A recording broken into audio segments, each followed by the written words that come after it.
Hi friends, ಮಂಗಳ cooking ಚಾನಲ್ಗೆ ಸ್ವಾಗತ. ನಾನಿವತ್ತು ಬ್ಯಾಚುಲರ್ಸಿಗೆ ಯಾವ ಥರ ಏನು ಪದಾರ್ಥ ಮಸಾಲ ಮತ್ತು ತರಕಾರಿ ಇಲ್ಲದೇ ಯಾವ ಥರ ರೈಸ್ ಮಾಡೋದಂತ ತೋರಿಸ್ತಾ ಇದ್ದೀನಿ. ನೋಡೋಣ ಬರ್ರಿ.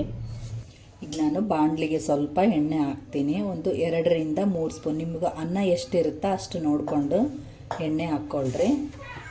ಇದು ನನಗೆ ಒಬ್ಬರು ಕಮೆಂಟ್ಸ್ ಕಳಿಸಿದ್ರು. ಬ್ಯಾಚುಲರ್ ಇರೋಂಥವ್ರಿಗೆ ನಾವು ಏನು ಪದಾರ್ಥ ಇಲ್ಲದೇ ಯಾವ ಥರ ಅನ್ನಕ್ಕೇನಾದರೂ ಒಂದು ಜೋಡು ಮಾಡ್ಕೊಳೋದು ಯಾವ ಥರ ಅಂತ ಕೇಳಿದರು.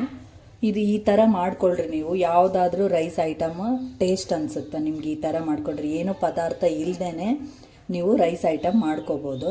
ಈಗ ನಾನು ಎಣ್ಣೆ ಬಿಸಿ ಆಗಕ್ಕಿಟ್ಟಿನಿ. ಸ್ವಲ್ಪ ಆದಷ್ಟು ಕಬ್ಬಿಣದ್ದು ಬಾಣಲಿಯಲ್ಲೇ ನೀವು ಮಾಡ್ಕೊಳ್ರಿ, ಟೇಸ್ಟ್ ಚೆನ್ನಾಗಿರುತ್ತೆ.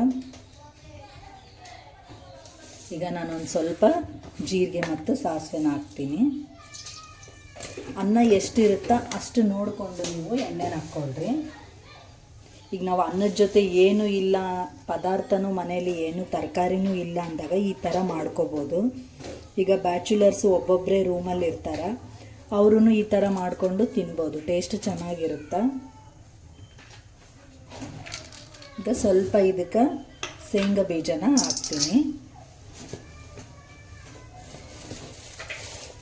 ನಾನೀಗ ಒಂದು ಅರ್ಧ ಸ್ಪೂನಷ್ಟು ಕಡಲೆಬೇಳೆನ ಹಾಕ್ತೀನಿ. ನಿಮ್ಗೆ ಕಡಲೆಬೇಳೆ ಜಾಸ್ತಿ ಬೇಕನ್ಸಿದ್ರೆ ನೀವು ಜಾಸ್ತಿನೂ ಹಾಕ್ಕೊಳ್ರಿ. ನನಗೊಂದು ಅರ್ಧ ಸ್ಪೂನಷ್ಟು ಉದ್ದಿನಬೇಳೆನ ಹಾಕ್ತೀನಿ.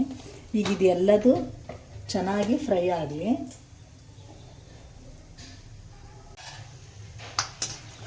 ಇದು ಚೆನ್ನಾಗಿ ಕೆಂಪಾಗಲಿ. ಇದಕ್ಕೆ ನೀವು ಬೆಳ್ಳುಳ್ಳಿ ಇದ್ದರೆ ಹಾಕ್ರಿ, ಇಲ್ಲ ಅಂದ್ರೂ ನಡೆಯುತ್ತೆ. ನಾನೀಗ ಹಾಕ್ದೇನೆ ತೋರ್ಸಕತ್ತೀನಿ ಹೆಂಗೆ ಮಾಡೋದಂತ. ನಿಮಗೆ ಬೇಕನ್ಸಿದ್ರೆ ಬೆಳ್ಳುಳ್ಳಿ ಹಾಕ್ಕೋಬೋದು, ಇಲ್ಲಾಂದ್ರೆ ಹಂಗೇನೂ ಮಾಡ್ಕೊಳ್ರಿ. ಸ್ವಲ್ಪ ಚೆನ್ನಾಗಿ ಕೆಂಪಾಗಬೇಕು. ಇದನ್ನು ಎಲ್ಲ ಕಡೆನೂ ಕೆಂಪಾಗಂಗೆ ಈ ಥರ ಸ್ವಲ್ಪ ಕೈ ಆಡಿಸ್ತಾನೆ ಇರ್ರಿ, ಇಲ್ಲಾಂದರೆ ಶೇಂಗಾ ಬೀಜ ಸ್ವಲ್ಪ ಹಸಿ ಬಿಸಿ ಅನ್ನಿಸ್ತಾವ. ನೀಟಾಗಿ ಕೈ ಆಡಿಸ್ರಿ, ಎಲ್ಲ ಕಡೆನೂ ಕೆಂಪಗಾಗ್ತವ.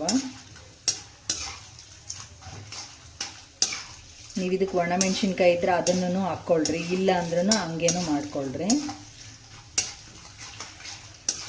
ಏನು ಇಲ್ಲದೇ ಇಷ್ಟೇ ಹಾಕಿ ನೀವು ಮಾಡ್ಕೊಂಡ್ರೆ ರೈಸ್ ಭಾಳ ಟೇಸ್ಟ್ ಚೆನ್ನಾಗಿರುತ್ತೆ. ನೋಡ್ರಿ, ಈಗ ಕೆಂಪಾದವು. ಸ್ವಲ್ಪ ಕರಿಬೇವನ್ನ ಹಾಕ್ತೀನಿ ನಾನು ಇದಕ್ಕೆ.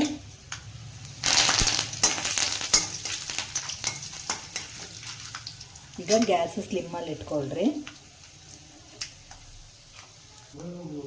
ಈಗ ನಾನೊಂದು 1/4 ಸ್ಪೂನಷ್ಟು ಅರಿಶಿನ ಹಾಕ್ತೀನಿ.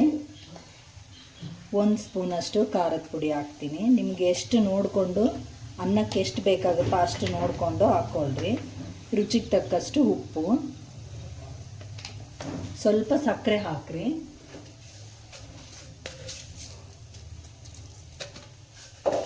ಇದಿಷ್ಟನ್ನು ಚೆನ್ನಾಗಿ ಈ ಥರ ಕಲಿಸ್ಕೊಳ್ರಿ. ಗ್ಯಾಸ್ ಭಾಳ ಸ್ಲಿಮ್ಮಲ್ಲಿ ಇಟ್ಕೊಂಡಿರಿ, ಇಲ್ಲಾಂದ್ರೆ ಖಾರದ ಪುಡಿ ಸೀದೋಗ್ಬಿಡುತ್ತೆ. ಈಗ ಇಷ್ಟೇ ಹಾಕಿ ನೀವು ಇದಕ್ಕೆ ಅನ್ನ ಕಲಸಿದ್ರೆ ಆಯಿತು.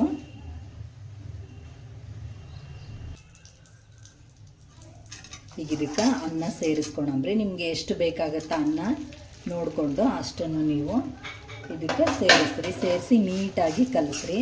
ಸ್ವಲ್ಪ ಅನ್ನ ಆರಿದ್ರೆ ಟೇಸ್ಟ್ ಚೆನ್ನಾಗಾಗುತ್ತೆ. ಇಲ್ಲ ಅನ್ನ ಬಿಸಿ ಇತ್ತಂದರೆ ನಾವು ಇದರಲ್ಲಿ ಫ್ರೈ ಮಾಡಬೇಕಾದ್ರೆ ಅನ್ನನೂ ಮೆತ್ತಗಾಗ್ಬಿಡುತ್ತೆ. ಅದಕ್ಕೆ ಸ್ವಲ್ಪ ಅನ್ನನ ತಣ್ಣಗೆ ಮಾಡಿ ಇಟ್ಕೊಂಡಿರ್ರಿ. ಈ ಥರ ಮಾಡ್ಕೊಳ್ರಿ, ಎಷ್ಟು ಟೇಸ್ಟ್ ಚೆನ್ನಾಗಿರುತ್ತೆ. ನೀವು ಏನು ಪದಾರ್ಥ ಇಲ್ಲ ಅಂತ ತಲೆ ಬಿಸಿ ಮಾಡ್ಕೊಳ್ಳೋ ಅವಶ್ಯಕತೆನೇ ಇರಲ್ಲ. ಮನೆಯಲ್ಲಿ ಇರೋದ್ರಲ್ಲೇ ನಾವು ಈ ಥರ ಮಾಡಿಕೊಂಡು ತಿನ್ಬೋದು.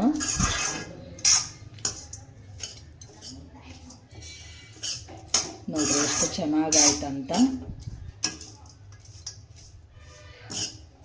ನನಗಿದು ಕಮೆಂಟ್ಸ್ ಕಳಿಸಿದ್ರೆ ಅದಕ್ಕಾಗಿ ನಾನು ಇದನ್ನು ವಿಡಿಯೋ ಮಾಡಿದೆ. ಈಗ ಬ್ಯಾಚುಲರ್ ಇರೋರಂಥ ರೂಮ್ನಾಗ ಇರ್ತಕ್ಕಂಥ ಎಲ್ರಿಗೂ, ಲೇಡೀಸ್ಗೂ ಮತ್ತು ಜೆಂಟ್ಸ್ಗೂ ಇಬ್ಬರಿಗೂ ಅನುಕೂಲ ಆಗ್ತಕ್ಕಂಥ ವಿಡಿಯೋ ಇದು. ನೋಡ್ರಿ, ಈ ಥರ ಮಾಡ್ಕೊಳ್ರಿ.